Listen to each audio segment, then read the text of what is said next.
Graça e paz, como é que vocês estão? Firmes? Bom estarmos aqui louvando a Deus e engrandecendo o nome do Senhor. Estamos estudando sobre, ou estamos falando, compreendendo mais a palavra de Deus, tudo relacionado ao amor, não é isso? A amar. E olha só, falar sobre o amor, falar sobre Deus é bom demais. Eu gostaria de orar.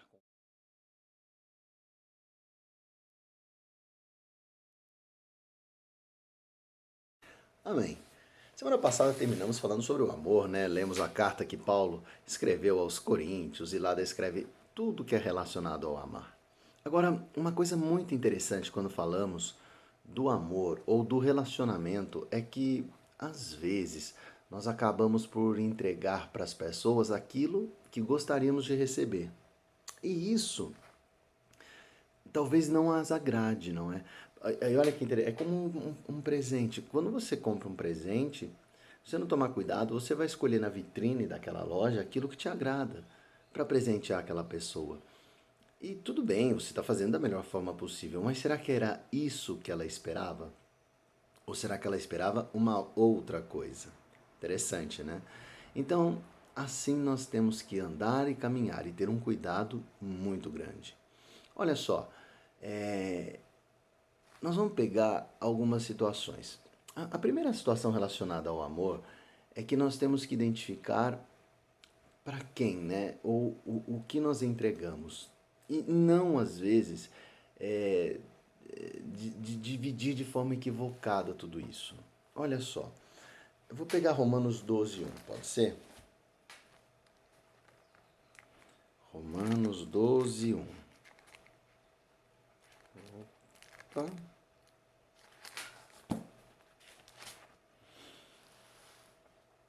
Olha só, diz assim a palavra do Senhor.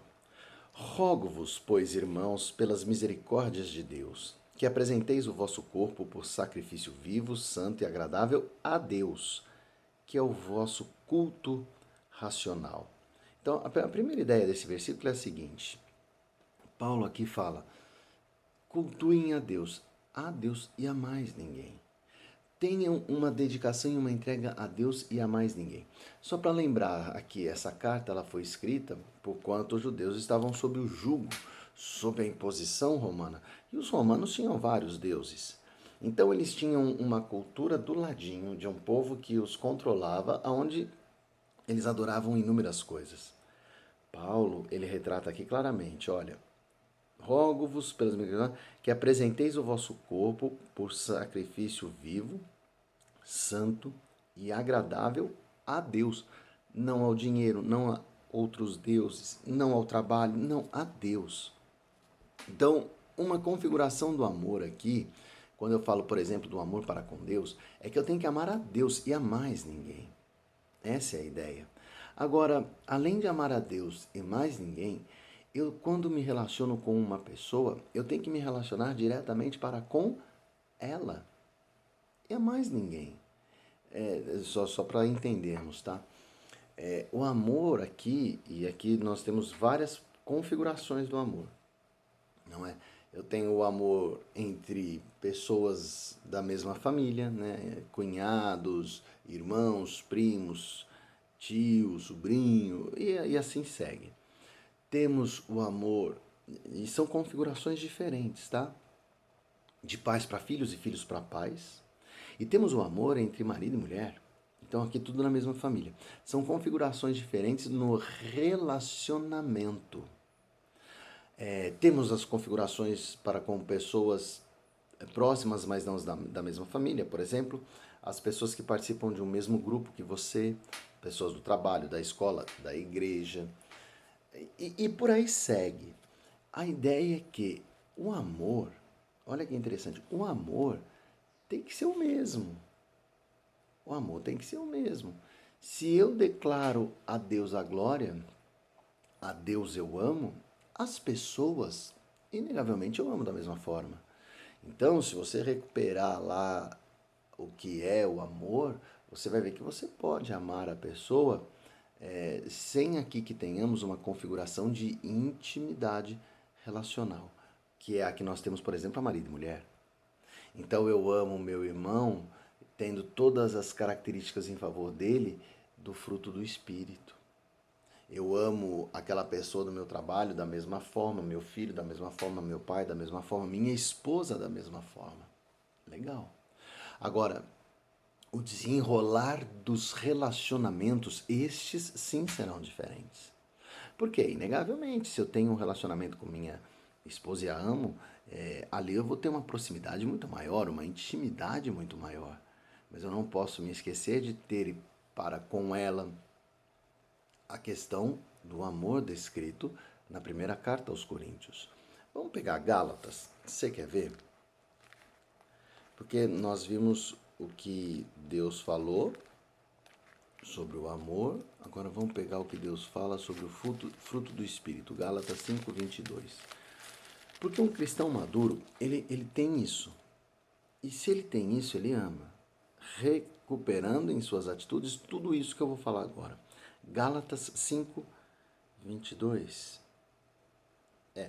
Diz assim: Mas o fruto do Espírito é o amor, a alegria, a paz, longanimidade, benignidade, bondade, fidelidade, mansidão e domínio próprio.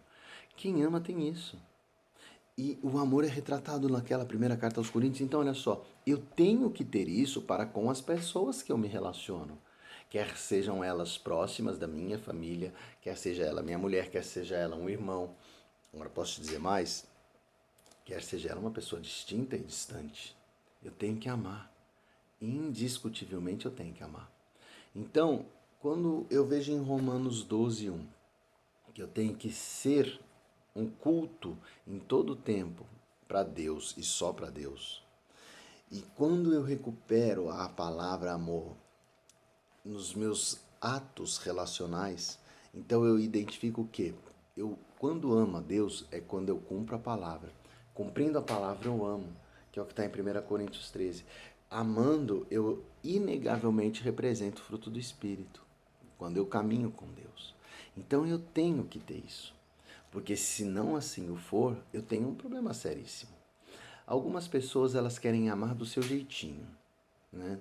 E aí eu tenho um problema, porque alguma coisa de errado vai sair. Eu vou te dar um exemplo. Se você é ciumento, toma cuidado, porque o ciúmes não faz parte do relacionamento do amor de Deus. Então aquela tua forma de amar, ela vai estar comprometida e corrompida. É como se você tivesse ido na vitrine, pegou o presentinho, vai entregar para a pessoa, mas vai entregar do seu jeito. Então, não é a forma de Deus, não é a forma da palavra do Senhor. E isso pode dar um problema. Negavelmente eu tenho que, então, ir na vitrine de Deus, pegar o que Deus fala sobre o amor e entregar para aquela pessoa que Deus fala. Porque daí minha atitude vai estar completa de retidão, de caráter e com essas características de Gálatas 5:22, que é o fruto do Espírito. Como é que nós temos amado? Como temos amado nas nossas relações interpessoais? Como é que temos amado em casa? Como é que você tem amado tua esposa? Os teus filhos? O teu marido? Os teus pais? Qual é o tipo de comprometimento no dia a dia que você dá em favor deles com relação ao que a palavra de Deus diz? Bora lá, você. Vamos começar dos distantes, tá bom? Quando você tem um relacionamento com a pessoa da igreja, né, e ela faz algo que você não gosta, você explode? Você explode? Então, olha só, pegando Gálatas 5:22, então você não teve longanimidade. Falhou. Vamos fazer um comparativo, que é Coríntios.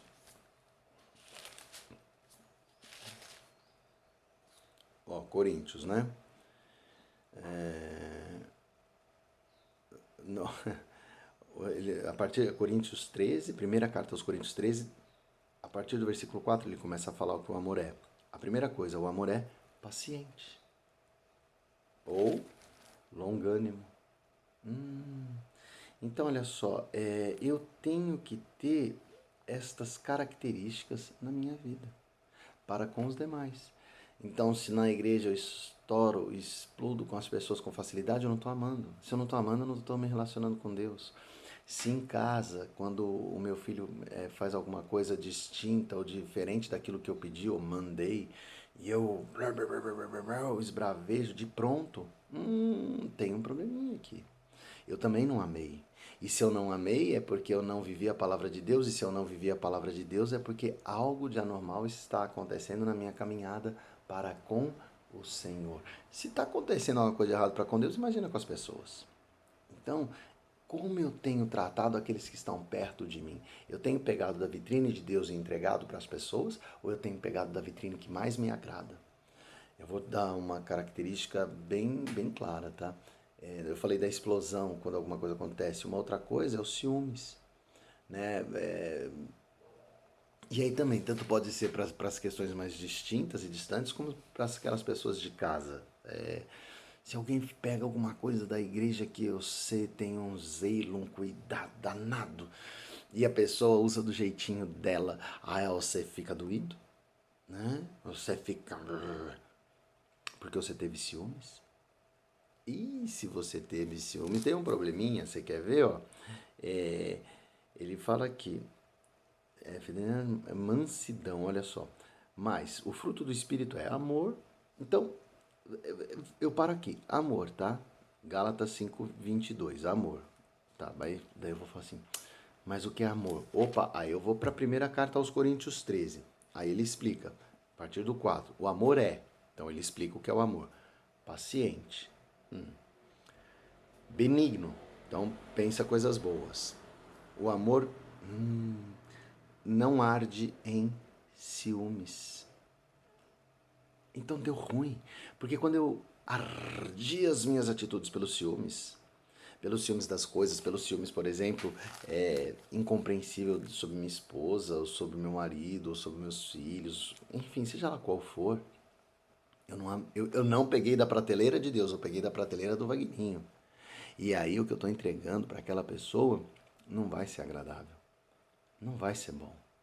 Lógico, irmãos, deixa eu só colocar uma compreensão inegável aqui. A proteção do teu relacionamento, a proteção das pessoas a quem você ama, isso faz parte da nossa vida, da nossa caminhada, né? Então, você está vendo uma pessoa pegando aquelas coisas da igreja e destruindo, opa, tem algo, não que eu esteja com ciúmes, mas eu estou cuidando das coisas. Tem uma diferença muito grande. Porque, infelizmente, está tão comprometido, mas está tão comprometido o relacionamento deste mundo que as pessoas não estão nem aí fora do Brasil. Elas estragam mesmo as coisas, né? E aí você tem que cuidar. Isso é uma característica, tá? Que não é arder em ciúmes. Você quer ver? Romanos mesmo, o Romanos que a gente leu 12:1 fala. Na continuidade ele diz assim, ó. Nós lemos o Romanos 12:1, né? Que eu tenho que prestar culto agradável a Deus, e isso significa amar. Mas olha o que ele fala no 2. E não vos conformeis com este século, mas transformai-vos pela renovação da vossa mente, para que experimentem qual seja a boa, agradável e perfeita vontade de Deus. Quando ele fala para eu não me conformar com este século, é que as verdades corrompidas deste mundo eu não vou levar para mim. De forma alguma. Não, tô fora, amiguinho. Eu vou me renovar na vontade de Deus. Vou cuidar, mas não vou arder em ciúmes. Então, se vem o bonitão, o galanteador, dando em cima de sua esposa, aí ó, você não arde ciúmes e deixa a coisa fluir? Não, não é isso, né? Então você tem que falar, viu, queridinho, amado do Senhor, eis que te digo, varão, que esta moça tem um marido. E esse marido sou eu. Então eu gostaria de pedir que o senhor a tratasse com a condescendência de uma senhora casada e muito bem casada. Então isso é cuidar, tá bom? Isso não é arder em ciúmes. E tá tudo bem por isso. E o reverso da moeda também é verdadeiro, né? Você vê a bonitona dando em cima do teu marido, então você tem que falar, ô varoa, eu tenho orado para você encontrar um homem solteiro que não seja um homem casado como o meu. Tá bom? Agora, toma cuidado como você vai cuidar, né? Que você não exploda na ira, porque daí senão você falhou o que Paulo fala sobre o amor. Quando eu não trato as coisas assim, eu falho no amar. E quando eu falho no amar, eu tenho um problema seríssimo.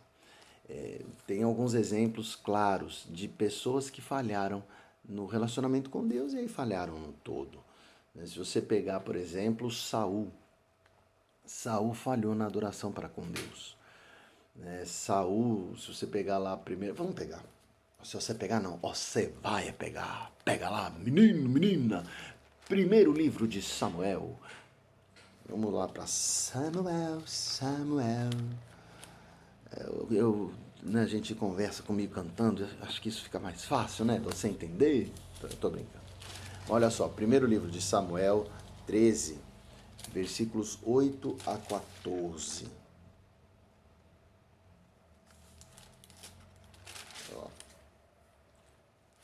Então, Saul, vou ler para nós. Esperou Saul 7 dias, segundo o prazo determinado por Samuel. Não vindo, porém, Samuel a Gilgal, o povo se foi espalhando dali. Então disse Saul: Trazei-me aqui o holocausto e ofertas pacíficas. E ofereceu o holocausto. Mal acabara ele de oferecer o holocausto, eis que chega Samuel. Saul lhe saiu ao encontro para o saudar. Samuel perguntou: Que fizeste? Respondeu Saul: Vendo que o povo se ia espalhando daqui, e que tu não vinhas nos dias aprazados, que os filisteus já se tinham ajuntado em Micmas, eu disse comigo: Agora descerão os filisteus contra mim a Gilgal, e ainda não obtive a benevolência do Senhor. E forçado pelas circunstâncias, ofereci holocaustos. Então disse Samuel: Saul, procedeste neciamente em não guardar o mandamento que o Senhor, teu Deus, te ordenou.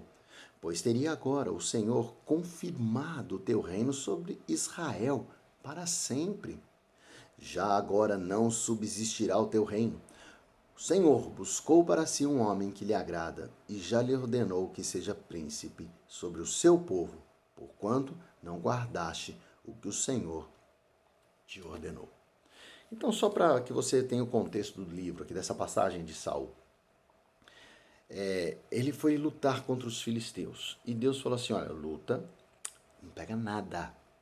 Mata todo mundo, não pega nada desses caras. Entendeu? Saul, entendi. Saul foi lutar. E Samuel falou assim, Saul, vai lá, Deus vai te dar vitória. Já volto. E Samuel estava voltando. Saul, na sua pressa e pensando consigo mesmo, falou: Samuel está demorando. Acho que eu já vou oferecer o holocausto. Olha que interessante, hein? Samuel pegou de sua vitrine as coisas melhores que os filisteus tinham e ofereceu em sacrifício para Deus. Mas Deus tinha mandado ele não pegar nada. Quando ele faz isso e quando Samuel chega e percebe tudo que ele fez, ele fala: Saul, tu errou, filho. Errou, nego. Errou de ponta a ponta. E olha, como você falhou no amor para com Deus, desculpa, tudo teu vai, degringolar. Tu perdeu o reino, irmão. Perdeu o playboy. E aí Saul perdeu o reino. Nesse contexto, então, surge um menino chamado Davi. Outro dia a gente fala de Davi. Mas por que eu usei esse exemplo de Saul? Porque Saul pegou na vitrine dele o que lhe parecia melhor. E posso ser sincero, se eu fosse pegar na minha vitrine, eu acho que eu também pegaria as mesmas coisas que Saul. Mas Deus, na vitrine de Deus, existia uma outra coisa, uma outra forma de configurar o amor. Então deixa eu te falar, se porventura você está errando na vitrine e está pegando o que te interessa para entregar para as pessoas, o teu amor está indo de mal a pior. Mesmo que aos olhos humanos te pareça boa, a tua escolha, ela não é. Vamos nos atentar e muito para o que Deus fala sobre o amar. Na primeira carta aos Coríntios, capítulo 13, em Gálatas, capítulo 5, a partir do versículo 22. Você quer amar? Pega da vitrine de Deus, entrega o que é melhor e tá tudo certo. Não tem jeito de errar. Em nome de Jesus. Amém? Prazerzaço estar contigo aqui hoje. Delícia de aula. Delícia de conseguir conquistar essas coisas de Deus, não é não? Agora ficou fresco na minha memória. Vagninho, para de pegar da sua prateleira e pega da prateleira de Deus. Porque amar é fruto do Espírito. Andar com Deus significa entregar o fruto do Espírito. Gente, fiquem na paz do Senhor, amém? Semana rica no Senhor, em nome de Jesus. Olha só, fiquem na paz, não se esqueçam. Não se esqueçam. Liçãozinha de casa. Identificar as primeiras palavras de 1 Coríntios 13 e entregar para as pessoas. Amar é paciência, por exemplo. Tenha paciência em casa, tenha paciência nos relacionamentos e ame de verdade. Fica na paz do Senhor. Até.